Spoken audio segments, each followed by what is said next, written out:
Film ഗാരേജിലേക്ക് അവർക്കും സ്വാഗതം. ഇന്നലെ തിയേറ്ററുകളിലേക്ക് എത്തിയ പുതിയ തെലുഗു ബിഗ് ബഡ്ജറ്റ് സിനിമയാണല്ലോ വിജയ് ദേവരകൊണ്ട നായകനായി എത്തിയ കിങ്ഡം.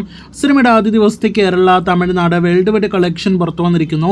അതുകൂടാതെ ഒഫീഷ്യൽ വേൾഡ് വൈഡ് കളക്ഷൻ പോസ്റ്ററും ഇപ്പോഴത്തെ പുറത്തു വന്നിരിക്കുകയാണ്. അത് പ്രകാരം ഒഫീഷ്യൽ കളക്ഷൻ പ്രകാരം പ്രതീക്ഷിച്ചതുപോലെ തന്നെ ഒരൽപ്പം പ്രൊമോഷണൽ ഫിഗേഴ്സ് സിനിമയുടെ കളക്ഷനിൽ ആഡായിട്ടുണ്ട്. അതുകൂടാതെ ട്രാക്കേഴ്സ് കണക്കുകൾ പ്രകാരം പ്രതീക്ഷ ലെവൽ കളക്ഷൻ തന്നെ സിനിമ നേടിയെടുത്തിരിക്കുകയാണ്. 35 കോടി വേൾഡ് വൈഡ് ഗ്രോസ് കളക്ഷൻ പ്രതീക്ഷ സ്ഥാനത്ത് സിനിമ 33 കോടി വേൾഡ് വൈഡ് ഗ്രോസ് ആണ് ആദ്യ ദിവസം നേടിയെടുത്തിരിക്കുന്നത് എന്നാണ് നമ്മുടെ ട്രാക്കേഴ്സ് പുറത്തുവിട്ട റിപ്പോർട്ട്.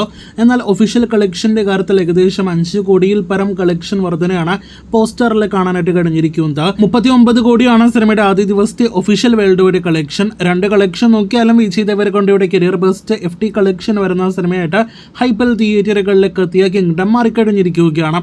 ഇനി കേരള, തമിഴ്നാട് കളക്ഷനിലേക്ക് വരികയാണെങ്കിൽ കേരളത്തിൽ പ്രതീക്ഷിച്ചതിനേക്കാൾ കൂടുതൽ കളക്ഷൻ സിനിമ ആദ്യ ദിവസം നേടിയെടുത്തിരിക്കുന്നു.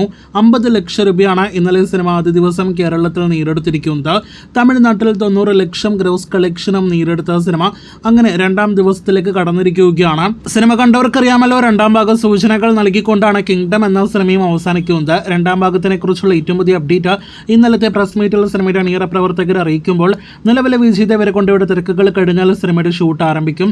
ഒപ്പം ഒരു ടയർ 1 താരം കൂടി രണ്ടാം ഭാഗത്തിൽ ഉണ്ടാകുമെന്ന് നിർമ്മാതാവ് കൺഫേം ചെയ്യുന്നു. അപ്പോൾ നല്ല കളക്ഷൻ നേടിയെടുത്ത് കിങ്ഡം തുടങ്ങിക്കഴിഞ്ഞിരിക്കുകയാണ്. കാത്തിരിക്കൂ സിനിമയുടെ തുടർന്നുള്ള ദിവസങ്ങളിലെ ബോക്സ് ഓഫീസ് റിപ്പോർട്ടുകൾക്ക്.